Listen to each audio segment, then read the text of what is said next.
그때에 예수께서 성령에게 이끌리어 마귀에게 시험을 받으러 광야로 가사 40일을 밤낮으로 금식하신 후에 줄이신지라.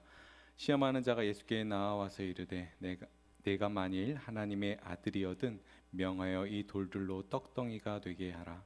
예수께서 대답하여 이르시되 기록되었을 때 사람이 떡으로만 살 것이 아니요 하나님의 입으로부터 나오는 모든 말씀으로 살 것이라 하였느니라 하시니, 이에 마귀가 예수를 거룩한 성으로 데려다가 성전 꼭대기에 세우고 이르되 내가 만일 하나님의 아들이거든 뛰어내리라. 기록되었을 때 그가 너를 위하여 그의 사자들을 명하시리니 그들이 손으로 너를 받들어 발이 돌에 부딪히지 않게 하리로다 하였느니라. 예수께서 이르시되 또 기록되었을 때 주 너의 하나님을 시험하지 말라 하였느니라 하시니, 마귀가 또 그를 데리고 지극히 높은 산으로 가서 천하 만국과 그 영광을 보여 이르되 만일 내게 엎드려 경배하면 이 모든 것을 내게 주리라. 이에 예수께서 말씀하시되 사단아 물러가라. 기록되었을 때 주 너의 하나님께 경배하고 다만 그를 섬기라 하였느니라. 이에 마귀는 예수를 떠나고 천사들이 나와서 수종드니라. 아멘.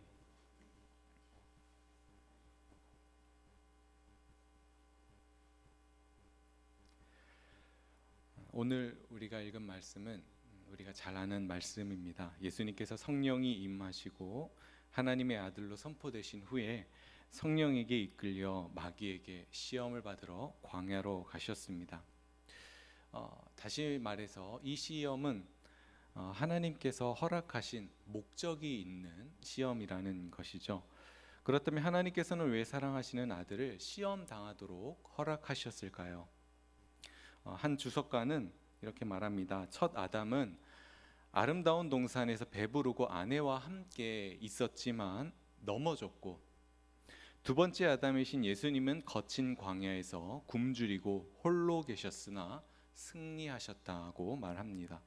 다시 말해서 지금 예수님이 시험을 받으신 이 사건은 말씀으로 굶주림을 이기셨다는 그 의미를 넘어서서 우리의 대표로서 시험을 받으신 것이고, 완전한 순종을 이루심으로써 많은 사람에게 의의 자격을 가져다 주시는 예표적 사건이라는 것입니다. 왜냐하면 사도 바울도 로마서 5장에서 아담과 그리스도를 비교하시면서 한 사람의 불순종으로 말미암아 많은 사람이 죄인 된 것 같이 한 사람이 순종함으로 말미암아 많은 사람이 의인이 되었다고 가르치고 있기 때문이죠. 또한 예수님의 이 시험은 이스라엘 백성들의 실패를 되돌아보기도 해줍니다. 여러분, 이스라엘 백성들은 출애굽 이후에 광야 40년 동안 하나님께 수많은 수차례의 시험을 받았지만 어떻게 응답했습니까?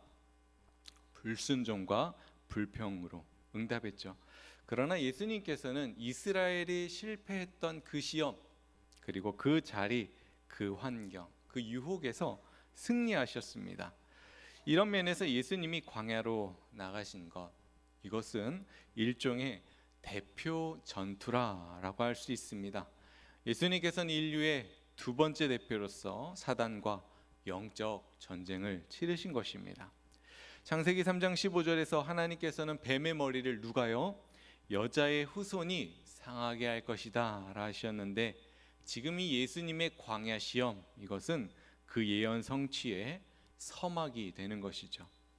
예수님께서는 성령의 능력 안에서 마귀와 직접 대면하여 싸우시고 마침내 승리하심으로 장차 있을 최후 승리, 최종 승리를 우리로 하여금 미리 내다보게 해주는 것입니다.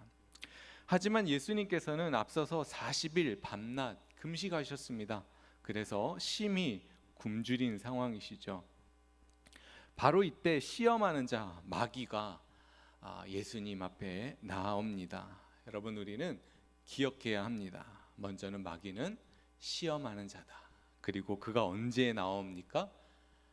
가장 약할 때, 육체적으로나 심리적으로나 물질적으로 가장 약할 때 우리를 공격해 온다, 다가온다는 사실을 우리는 기억해야 합니다. 예수님께서 받으신 첫 번째 시험은 육신의 필요를 채우는 문제였습니다. 마귀는 내가 만일 하나님의 아들이어든 이 돌들로 떡덩이가 되게 하라 라고 예수님께 말했습니다. 여러분, 이 말 우리가 많이 들어봤죠. 이 돌들로 떡덩이가 되게 하라. 이 말이 어떤 의도가 있는 것 같습니까? 그것은 이런 의도가 아닐까요? 너의 능력으로 이 어려움을 극복해 봐라.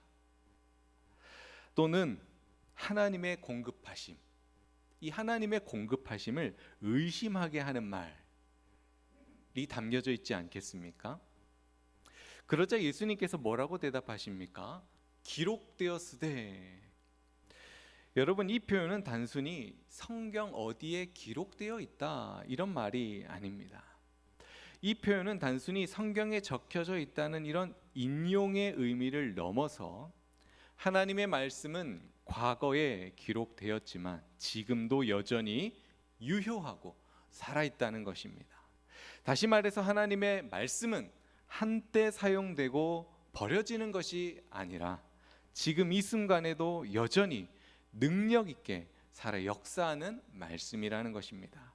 이것이 기록되었으되 함의하는 내용인 것이죠. 이처럼 예수님께서는 사단의 유혹에 대해서 기적적인 능력을 사용하지 않고 무엇으로 대응하셨습니까? 말씀으로 대응하셨습니다. 그렇다면 여러분, 우리는 시험과 어려움에 어떻게 대응하고 계십니까? 너의 능력으로 해봐. 할 수 있잖아. 너에게 이런 일이 닥쳤는데 하나님이 함께 하시는 게 맞냐? 이런 의심과 부추김 앞에 어떻게 대응하고 계십니까? 예수님은 말씀으로 대응하십니다. 여러분, 이 말은 육신의 양식이 전혀 불필요하다는 말이 아니죠. 그러나 예수님의 말의 강조점이 무엇입니까? 예수님은 사람이 육신의 양식만으로 살 수 없고 하나님의 말씀으로 살아야 한다는 말씀입니다. 그런데 여러분, 이것은 비단 지금 사단을 향해 말씀하신 것만이 아니라 아주 오래전에 가나안 입성을 앞둔 이스라엘 백성들을 향하여 이미 말씀하신 내용이기도 합니다. 하나님께서는 모세를 통하여서 약속의 땅에 들어가서 어떻게 너희가 살아가야 될지에 대해서 이미 말씀해 주셨죠. 광야에서나 약속의 땅에서나 동일합니다. 신명기 6장 6절에 오늘 내가 내게 명하는 이 말씀을 너는 마음에 새기고 내 자녀에게 부지런히 가르치며 집에 앉아 있을 때든지 길을 갈 때든지 누워 있을 때든지 일어날 때든지 이 말씀을 강론할 것이며. 여러분, 말씀합니다. 뭐라고 말씀합니까? 여러분의 마음에 말씀을 새기십시오. 그리고 자녀들이 집에 앉아 있을 때든지 함께 길을 갈 때든지 누워 있을 때든지 일어날 때든지 항상 말씀을 함께 읽으십시오 말씀하고 있습니다. 저는 종종 이런 생각을 합니다. 한없이 부족한 저가 우리 사랑하는 자녀들에게 무엇을 물려줄 수 있을까? 여러분들은 자녀들에게 무엇을 물려주고 싶습니까? 저를 돌아봅니다. 재산을 물려줄까? 제가 부동산이 좀 있어 보이십니까? 왜 웃으시는 거예요? 왜 부동산. 네, 기도해 주십시오. 네, 부동산을 물려줄 수 있을까?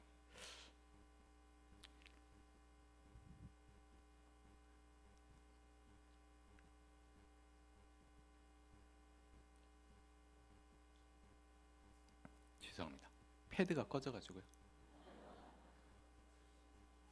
아닙니다. 재물을 물려줄 수 있을까?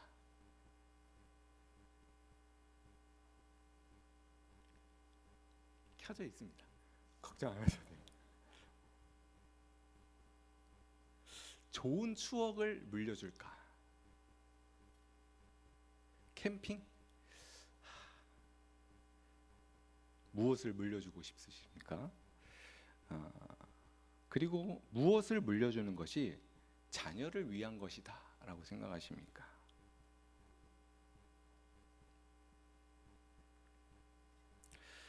저는 저의 자녀들이 하나님을 알고 그리고 하나님을 예배하는 자녀들 되기를 소원합니다. 물론 웨스트민스터 신앙고백서에서 일문에서 사람이 제일 되는 목적, 하나님을 영화롭게 하고 그를 즐거워하는 것. 제네바 유리문답 일문에서도 사람이 제일 되는 목적, 이것은 인간이 창조하신 하나님을 아는 것, 이렇게 말하기 때문만이 아니라 우리 인간은 하나님의 형상으로 창조가 되어서 이 세상이 어떤 것으로도 만족할 수 있는 존재가 아니기 때문입니다. 우리 인간은 천지를 창조하신 크고 그리고 위대하신 그 하나님을 만날 때 진정으로 만족할 수 있는 존재이기 때문에 저는 우리 자녀들이 하나님을 알고 기뻐하는 자녀들, 하나님을 기뻐하는 자녀들. 여러분들 잘 모르시겠지만 저는 비밀리에 이른 휴가를 좀 다녀왔습니다. 네, 다녀왔고요. 다녀와서 여기저기를 다녀왔습니다. 근데 이제 좀 돌아와서 드는 마음이 이런 마음이 있었습니다. 좀 공허한 마음이 있었어요. 정말. 그리고 왜 그런가 좀 생각을 곰곰이 해봤습니다. 그리고 나서 다음 휴가 때는 이렇게 하기로 결단했습니다. 제 안에서 그곳에서도 우리에게 이런 환경을 허락하시고 또 시간을 허락하신 하나님께 그곳에서 예배를 드려야겠다, 이런 마음을 생각을 해봤습니다. 그 공허함이 다른 것이 아니라 즐기고 또 쉼을 누렸지만 채워지지 않는 이 공허함, 그것은 그 환경 속에서는 감사함이 있었지만 하나님을 바라보지 않아 바라봤지만 말이 그렇죠. 그러시길 바랍니다.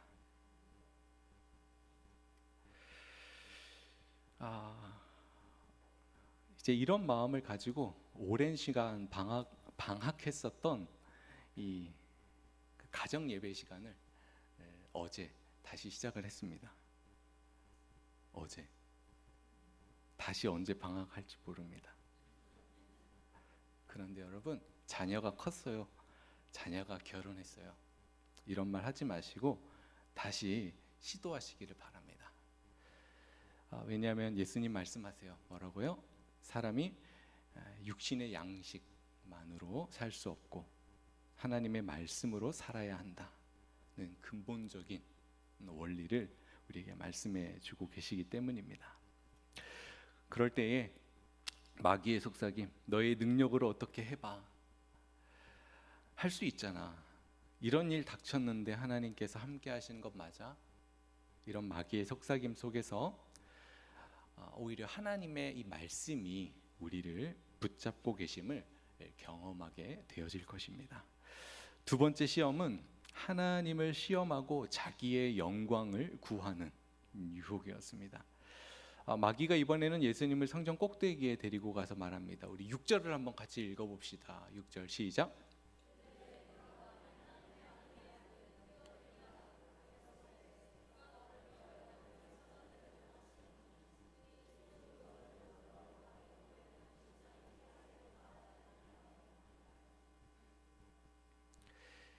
여러분 지금 놀랍지 않습니까? 마귀의 이 유혹이 그는 이 말씀을 근거해서 시편 91편 말씀을 근거해서 예수님을 부추기고 있는 것입니다. 그가 너를 위하여 사자를 명하리니 그가 손을 너를 받들어 발이 돌에 부딪히지 아니하리라. 이 말이 시편 91편 말씀을 근거한 것입니다. 그런데 이것을 우리가 자세히 보면 이것은 하나님을 신뢰하라는 것이 아니죠. 하나님을 신뢰하는 것이 아니라 오히려 하나님을 시험하고 있는 그런 모습인 것입니다. 왜냐하면 말씀을 믿는 것과 스스로 위험을 자초해서 하나님이 나를 구해 주시는지 확인해 보려는 행위는 전혀 다르기 때문이죠.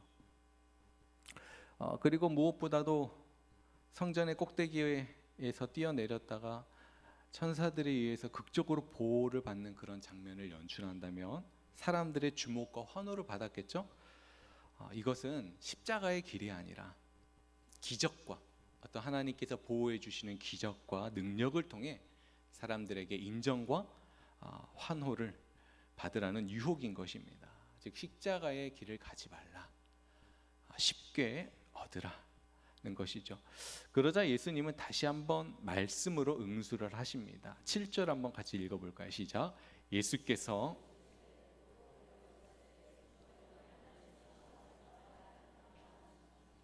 아멘. 여러분 무슨 말입니까? 하나님은 피조물이 아니라는 것이죠. 우리의 조수가 아니라는 것입니다. 우리가 필요할 때 임의로 그분의 능력 한번 테스트하는 그런 대상이 결코 아니라는 것입니다. 그렇다면 무엇입니까?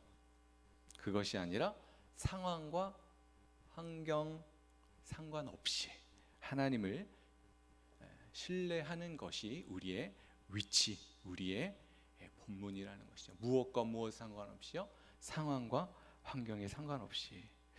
여러분 우리가 신앙생활 하다 보면 하나님께 확인하고 싶어 할 때가 있습니다. 이번 한 번만. 그러나 물론 여기에 담긴 그 간절함과 진실함, 그것을 우리가 어찌 다 말할 수 있겠습니까? 그러나 우리는 그 속에서도 하나님을 신뢰하고 겸손히 하나님의 방법과 때를 기다리는 그런 성숙함으로 나아가야 합니다. 예를 들어 다니엘의 이 세 친구 뭐라고 말하죠?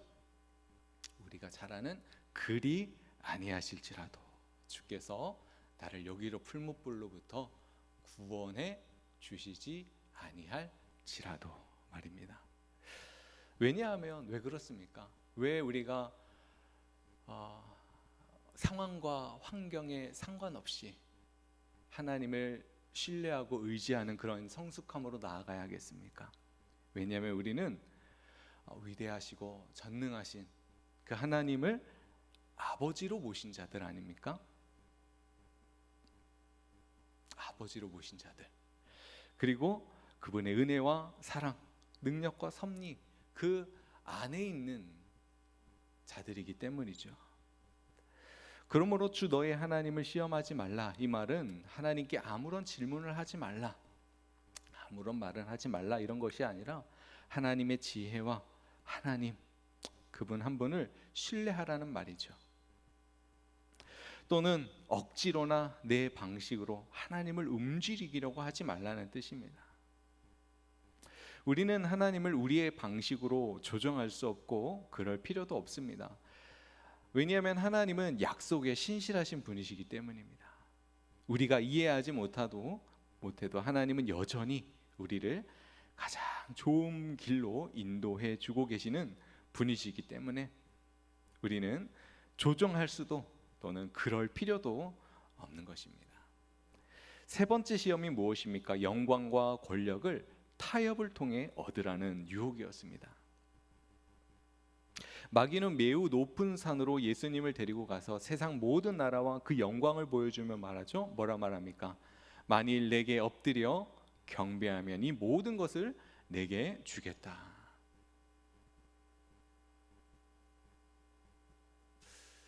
모든 것을 주겠다. 근데 그 조건이 하나 무엇입니까? 조건 하나. 내게 경배하면입니다. 네 개가 누구입니까? 마귀죠. 물론 여기서는 마귀겠지만 우리들에게 적용하면 어떨까요? 마귀가 주는 여러 가지가 될 수 있겠죠. 중요한 것은 하나님보다 더 이것을 의지하고 사랑하는 그 모든 것이 될 터인데, 그것을 엎드려 경배하면 내게 주겠다는 것입니다. 여러분, 이 제안은 예수님께 고난의 길 대신 쉬운 길을 통해 목적을 이루라는 유혹입니다. 하나님 아버지께 대한 절대적인 신뢰, 절대적인 충성 말고 쉽고 편하게 영광을, 왕권을 얻으라는 것입니다. 그러자 예수님께서는 이 사단의 농간을 용납하지 않으시고 단호하게 말씀하십니다. 우리 10절을 한번 같이 읽어봅시다. 시작.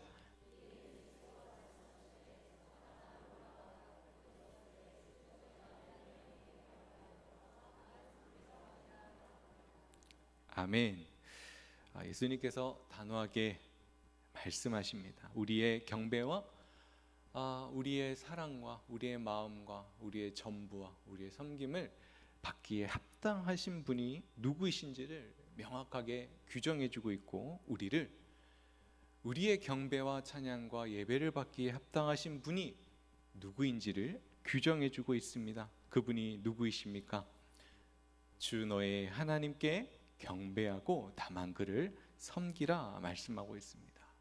다시 말해, 하나님보다 더 귀한 것이 없고 하나님보다 더 우선 될 만한 것이 없고, 하나님을 우선해서 영광과 경배를 받기에 합당한 것이 없다는 것이죠.